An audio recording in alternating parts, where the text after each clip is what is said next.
Agamotto might be broken, and I might have to eat some crow. What is going on, y'all? KMBest here. Yesterday, I made a video where I was fairly high on Agamotto, but I think I may not have been high enough. This is a list that absolutely carried me into the top 20 after I tanked all the way down to, if you've been here long enough, you'll remember, top 69. This list was provided to me by Derek, and it absolutely farmed, and it uses Agamotto in all sorts of unique and fun and weird and powerful ways, and I think this is a deck that is coming closer to what an Agamotto deck should look like, rather than just jamming Agamotto into various mid-range shells. This is the closest I've seen to Agamotto being broken. This is the list, and it presents two very important advances in the field of Agamotto deck building.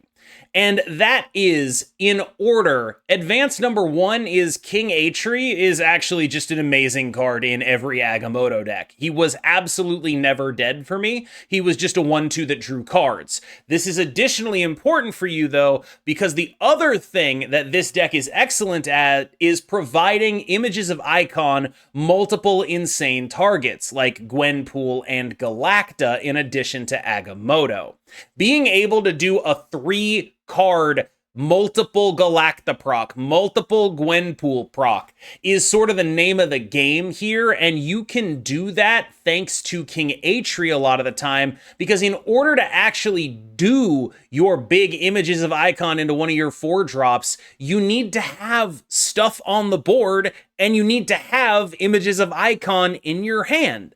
And there is one card in the entire game, King Eitri, who accomplishes both of those goals. This is a deck that really does want things to exist on the board. Your bad hands are like an expensive card and a couple spells. Those are the hands where you're just absolutely SOL. You're sitting there just looking at your opponent do better things than you.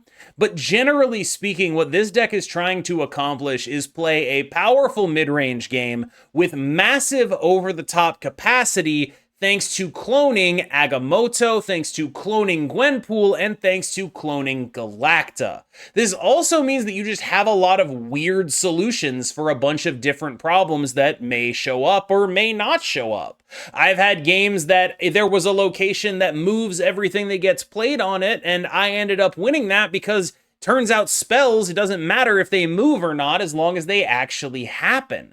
So there's just a bunch of weird ability that this deck has to get into locations, to Juggernaut your opponent out of locations, and all of that is tied together with, of course, Shang-Chi, who has been risen back into prominence thanks to everyone playing Agamotto, and the aforementioned images of Icon package alongside basically every good card in the game already. That is the other problem that you might have with this deck, which is, yeah, it's the Season Pass deck. It is named the Season Passler after, of course, everyone's favorite, the Rizzler, because this is our equivalent of Riz. We don't actually have Riz, we don't talk to women, we are card gamers, okay? Our equivalent of Riz is spending $10 and then getting a cool variant and then having a cool looking deck. That's what we do here on the Season Pass. And so this is a deck that has that sort of bones of every mid-range deck ever, right? There's just so many good cards in here. But just taking that dive toward King Eitri, toward being a better Images of Icon deck, toward the double Galacta and Gwenpool thing, that is what sets it apart from the other lists trying this card, in my opinion. King Eitri is so good in this deck that I actually went to SnapFan and looked up whether or not he had any variants, because he was performing well enough that I felt like having him as a variant would be a worthwhile endeavor.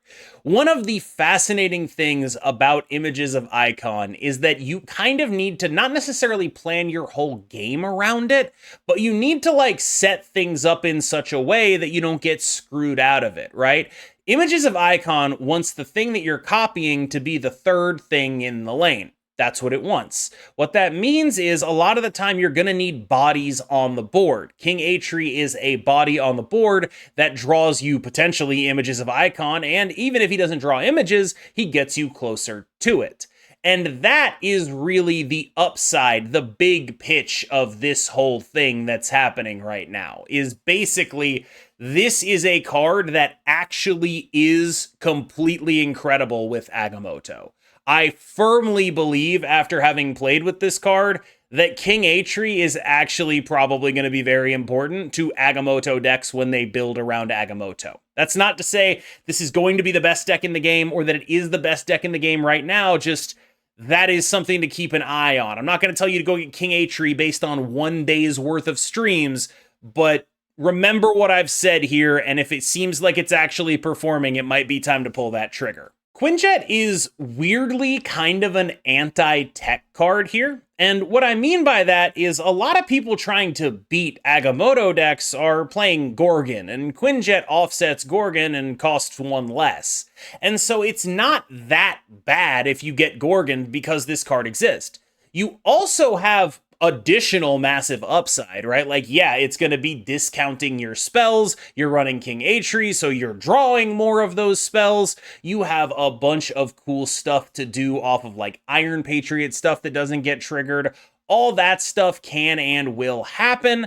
Mostly, though, it's for the spells, and weirdly, it's kind of your Gorgon counter. It lets you just play normally, and they played literally a shocker if that happens. Playing with Kate Bishop in this deck was genuinely bizarre for me because she's obviously great, but I kept prioritizing other stuff over playing her. Like, obviously, if you have Sam or Iron Patriot, they typically take precedence, right? A lot of the time. But then I'll just be like, man, I really wish I had a 1-drop for this situation. And that's what Kate makes, right? It's not even like, oh, I need a big 1-drop. It's like, I need like 3 power. And she'll give you that a lot of the time, because sometimes your final turns can get a bit clunky when you aren't playing Bolts of Balthak, and that's a little bit difficult, honestly. So my take on Kate is that like somehow she's underrated, even as I know that, while I'm playing this deck. There's just so many good cards in the deck that even though I want what she offers, I'm often playing for the high roll in the form of Sam or Iron Patriot more. Iron Patriot is a very powerful card, and this is a deck that has some mild synergy with what he's doing already. We're not the greatest Iron Patriot deck. We're not like super built for that. We have a Rocketing Groot, we have a Copycat, we have some 2s, but on the whole, we're not really built to be an Iron Patriot deck. We just like have him and he's in here and he's pretty good. That is a notable difference from a lot of Iron Patriot decks, and it is potentially an exploitable weakness if people are going to try to deal with you. But I think at this point, we've all sort of realized that it's just very hard to contest an Iron Patriot, and being able to do something like turn 1 King Eitri, turn 2 Iron Patriot, turn 3 put a Rocket and Groot in that lane, even though we're not the best Iron Patriot deck, we're usually good enough to get the job done. This is going to sound a little bit weird, but I think Sam Wilson is probably one of the most important cards in this deck, and the reason is because of that stuff on the board thing that we talked about already. He's a scaler, yes, but also when you have him, you basically get an additional free images of Icon proc just because he exists and you can throw the shield in there. There's a bunch of people right now who were like doing not necessarily clog things, but like afflicting you. And so like in a Scream matchup, for example, you just move the shield around the entire time and then images it when it's at like -8. And it's just like, oh, that -8 turned into an enormous dude. And so like stuff like that is really what Sam is built for. And when you don't have him, you really do have to start like planning out your lanes on turn 1. Like, what is my strategy here? I've had plays where at turn 1, I was like, I mispositioned this. I should have thought differently about this. I missed something here. And that is what this deck will ask you to do. Juggernaut is your cube equity monster. There are a lot of people, for example, running Shang in order to deal with your Agamotto. He's very good at winning that. This deck is very good at setting up like completely untouchably powerful lanes, giant numbers all over the board. Juggernaut is very synergistic, both with a deck that wants to protect its big guys from interaction, a la Cosmo, and with a deck that is willing and able to create massive amounts of points in one location and rely on Juggernaut to handle the rest. He's a beast. Rocket and Groot is a sort of dual use card here, where I guess use number one is this is just kind of like the best 3-drop that this kind of deck can run without feeling stupid about it, that is able to win Iron Patriot lanes. And so he ends up just being a pretty damn solid card for that kind of role. Like, he is one of maybe 2 or 3 ways we actually have to win Iron Patriot lanes that don't involve our opponents just not contesting them. And the other one is our other 3-drop Copycat, and of course, the wins of Watum occasionally. And so those are like the main ways we're going to actually win our Iron Patriot lanes. Having a 3-drop that you can sort of commit to the line of 1-drop, 2-drop, 3-drop, same lane without worrying about it. Because this is a deck that does actually care a lot about what's in slot 3. So it's not as easily able to do 1-drop, 2-drop, 3-drop, same lane if that 3-drop can't move or if something can't move out of there. And so that means that this ends up having a fairly important role just in terms of making things easier for you. It's obviously just a powerful card generally, but it's not like, oh my god, I need it, you know? It's just like a card that makes the deck easier to make it work. This is also occasionally an images target, very rarely. Much more commonly, it's going to be like the target of a Galacta or a Gwenpool buff cycle. You play it on 5 or whatever. It's just like very large and moves around and does his best vision impression. That's typically how it ends up going more than anything else. I don't know how many people know how Copycat works with when your opponent's Agamotto spells exists, but she basically just plays them. Like, she doesn't get banished. She's just a 3/5 with an Agamotto spell attached. And I think that's in large part why she's an important piece right now. But also, there's a lot of decks like this that are just sort of full of good cards that are great for her to hit. But the high rolls of like hitting bolts of Balthak or images of Icon off of a Copycat, it's gross. It's really, really disgusting work.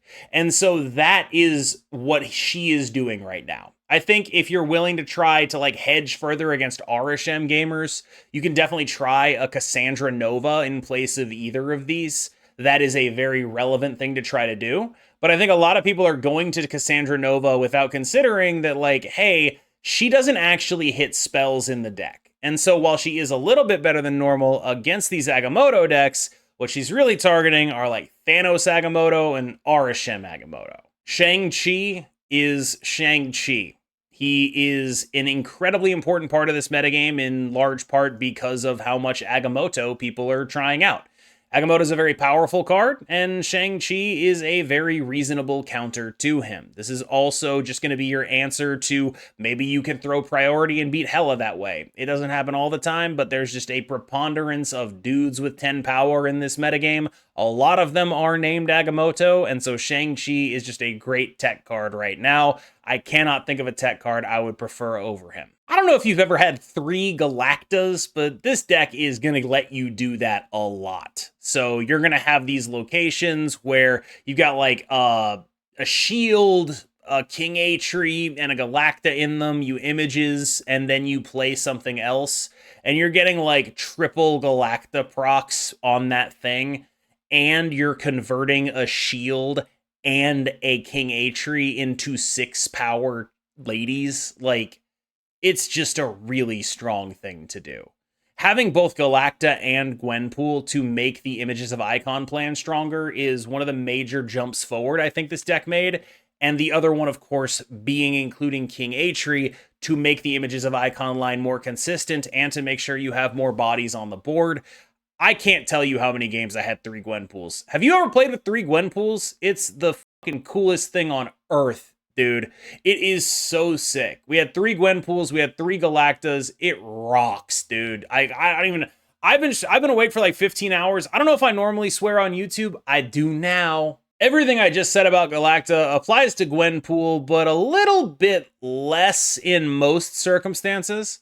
There are going to be some cases where you're like, yeah, I would prefer to have my Galacta get the copies instead of the Gwenpool, but she's typically a little bit of a, other way around. I would prefer to have my Gwenpool get the copies instead of Galacta, but Gwenpool is typically a little bit of a second fiddle to Galacta. The point is that you have both, and they're both pretty ridiculous when you do the thing. So yeah, I'm coming around on this card. It took me a while to get to a build that actually felt like a real thing and wasn't just slapping him in mid-range decks, but this was an incredibly successful play for me, and I really feel like a lot of things went right for me when I played it, and it was not because I was getting incredibly lucky, it's because the deck was damn good.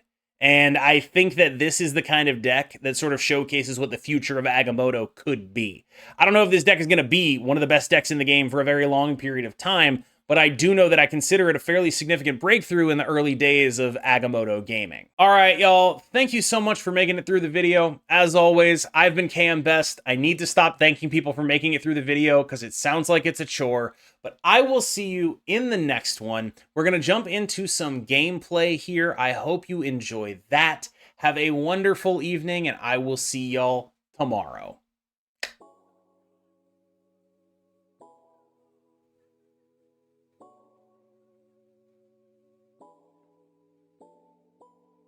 Hands of Stone.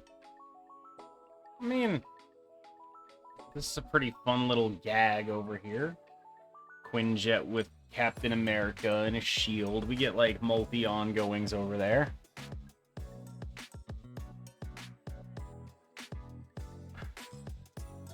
Other than that, though, our hand's not doing a lot.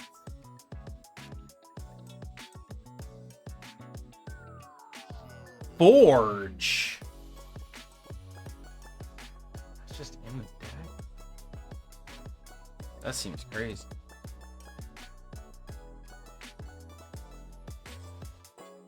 I'm gonna make it so they have no cryo. I don't know if that's the right thing to do, but since I have a Juggernaut, it feels like the right thing.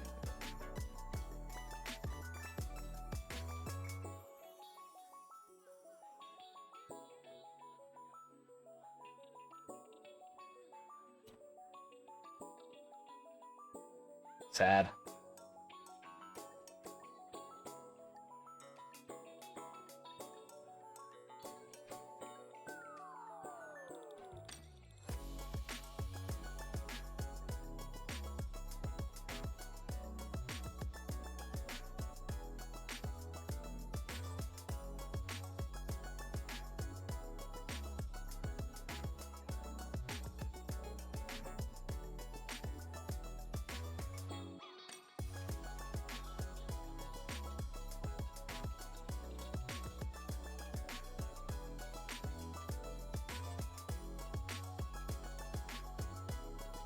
That's real scary.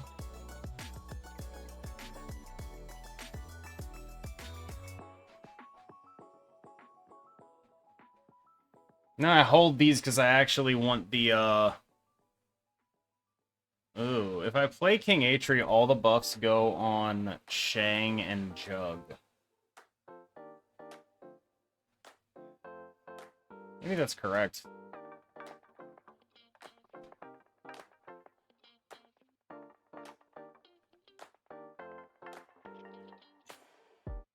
That's real scary.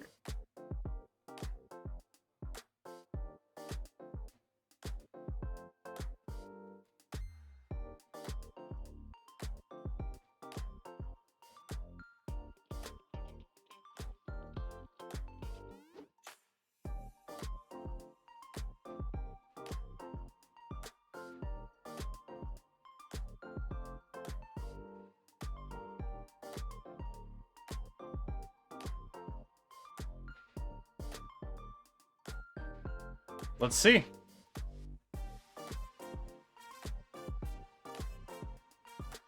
Why don't I dual stream on YouTube? Honestly, just a really good question.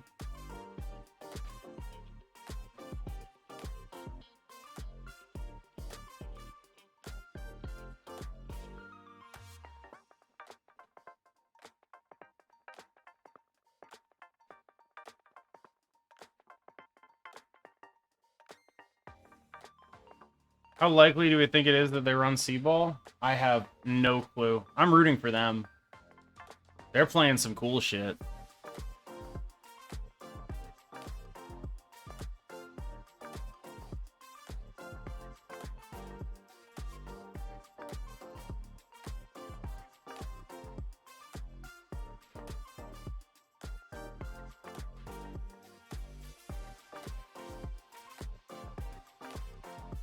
Ooh, did they win?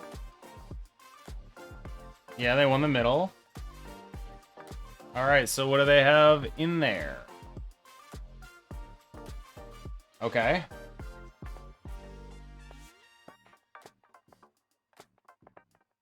We win. Sick nasty.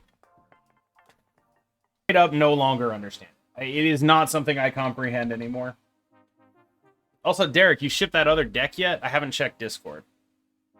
Black goes off. Yeah, no, none of it makes sense. It's all fucked. Holy shit. I have? Thank you. Because I haven't tabbed out. I feel like if I tab out, I'm going to lose it, you know? Momentum-wise. I feel like that makes sense. Bro, I am about to copycat a cannonball on the mid lane. If I get to fucking the 5 spell. Or the 4 spell. Oh my god. Oh my god.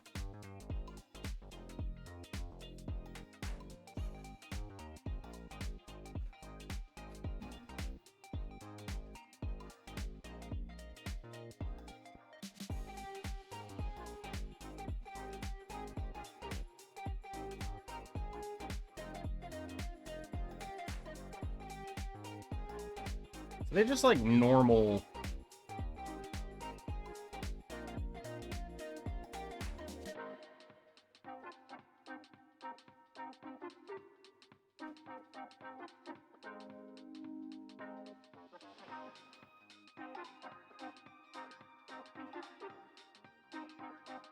If it goes here, we can Shang-Chi it.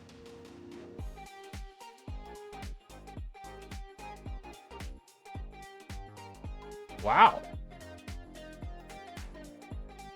Goes to 9, motherfucker.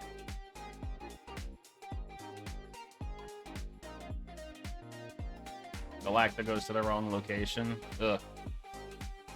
Just taking L on L on L here.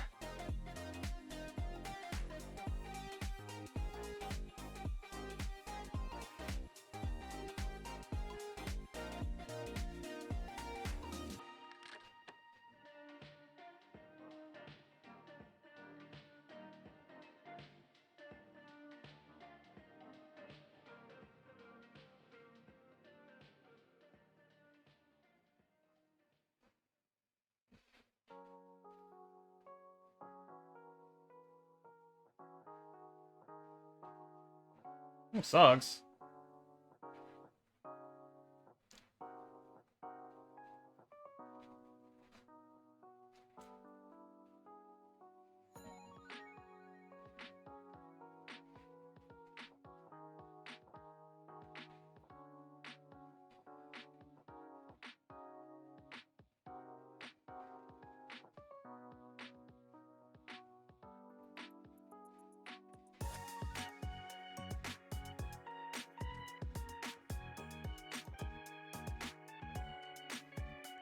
I find it extremely difficult to believe we can lose this game.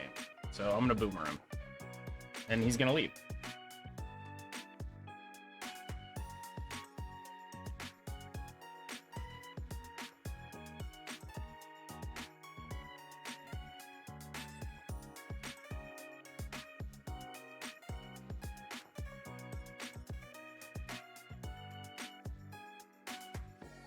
Lose to IP Eliath incoming. I swear to God.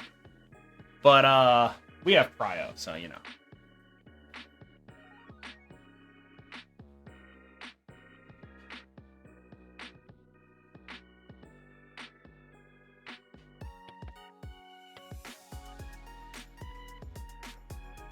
Let me see. He's gonna retreat, don't worry. Surely he's not cool enough to stay this.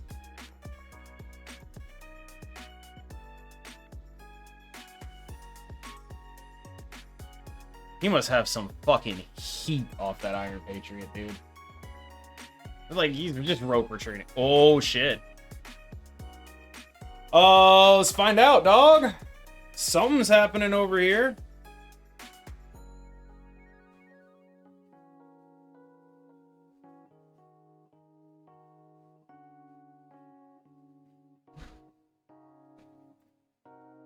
Holy shit.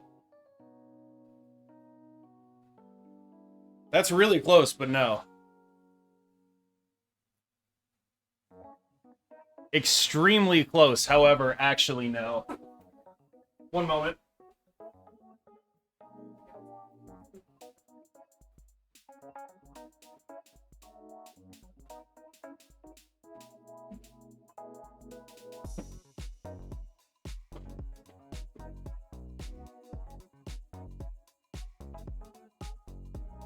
No, the weekend missions are messed up, and they should not say Khonshu on them.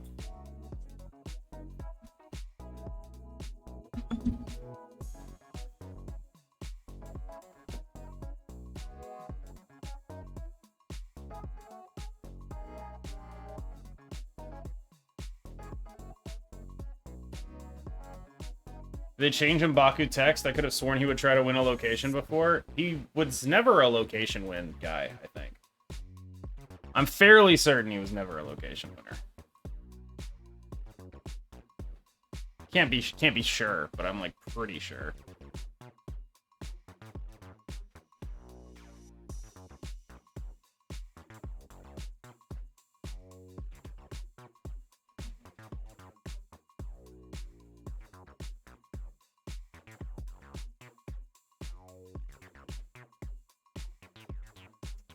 Losing that off the random forge, I think. Brutal.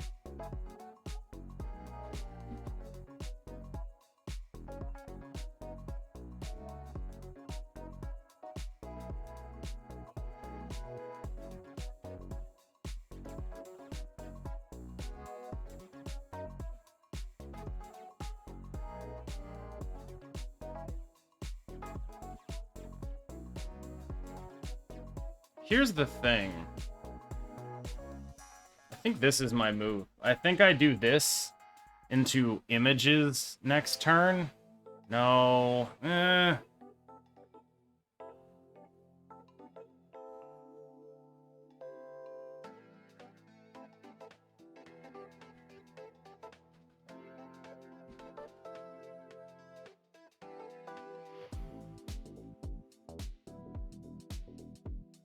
That's in their deck? Oh my god.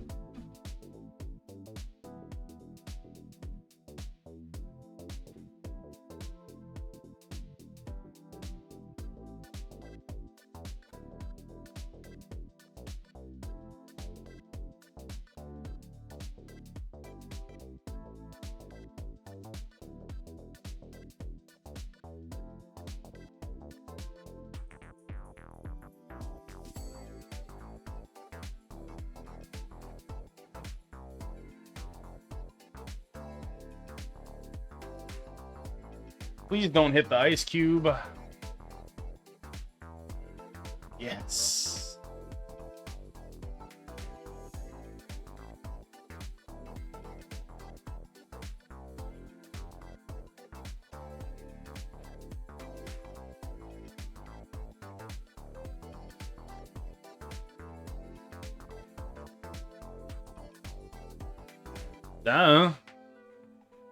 Don't win, please.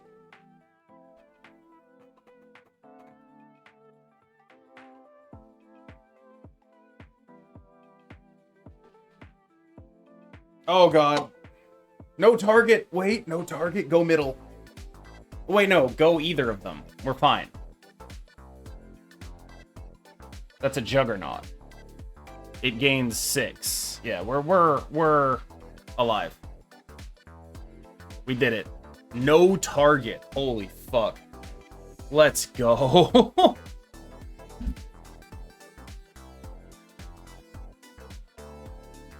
Images, rockets, Agamotto. All right.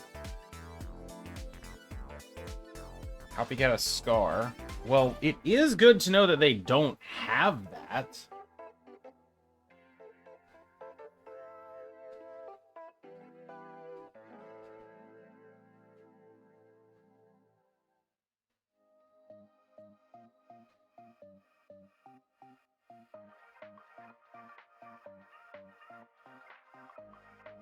There are some really good pulls here and some very medium ones.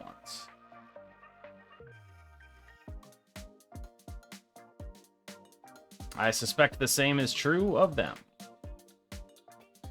Oh, they're hella and have been the whole time. I mean, you might be like, wow, that's like the worst shit ever, but honestly,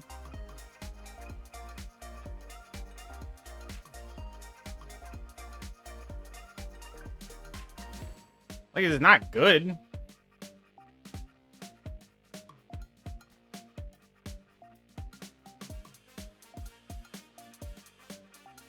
Fucking Iron Man in there? Goddamn.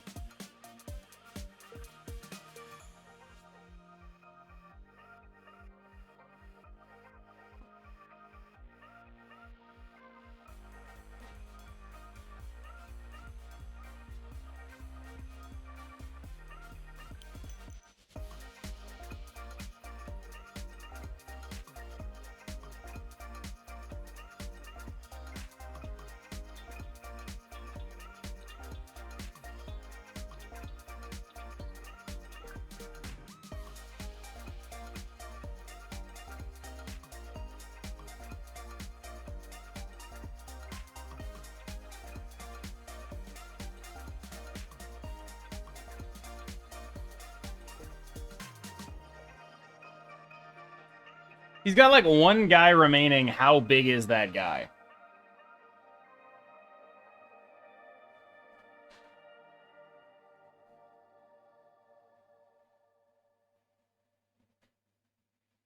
Wait a minute.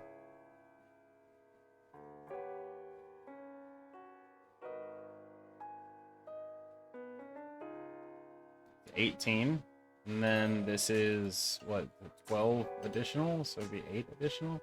If they go all in left, we win. Let's go. Images of Icon hits Galacta, so it's fucking a bunch of shit there. And then we get a 12 power guy and we win by 1 point. Or 2 points. Banger! Woo! God, what a fucking problem solver this dude is.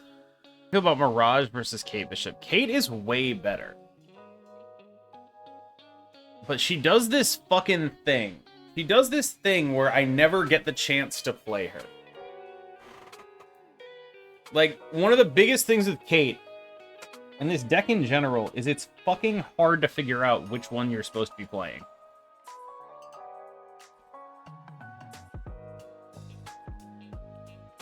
My God.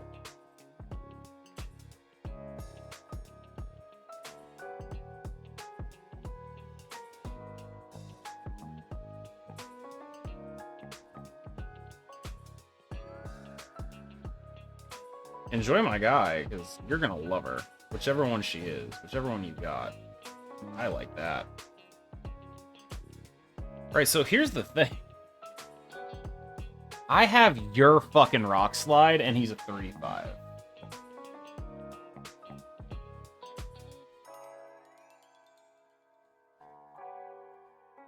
That is bonkers. I will give you that. That is absolutely bad shit.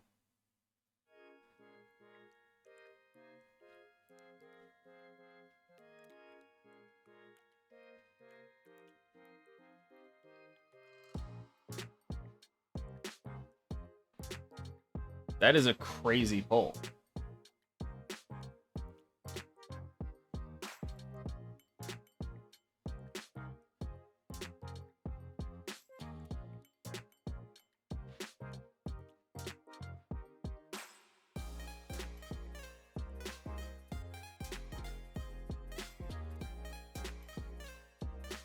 I think Isan is probably a skip, yes. They have 2 cards in hand.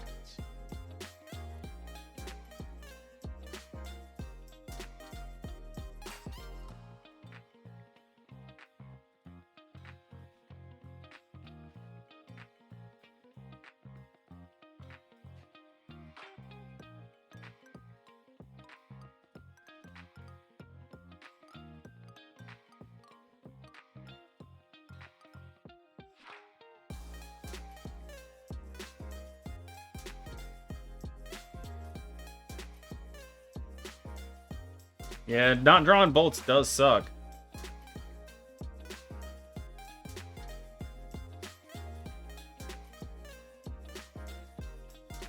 Well, we clogged the middle. They just played a fucking rock? Nice, dude.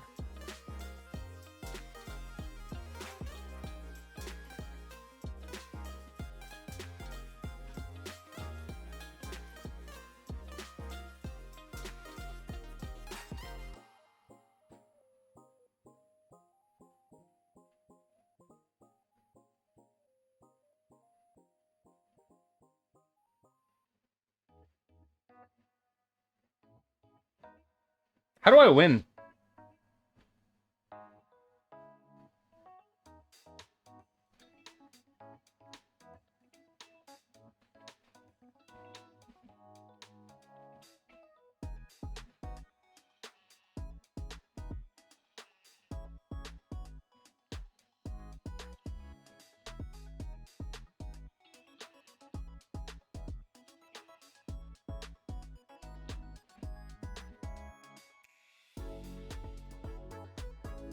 Alright, I figured it out.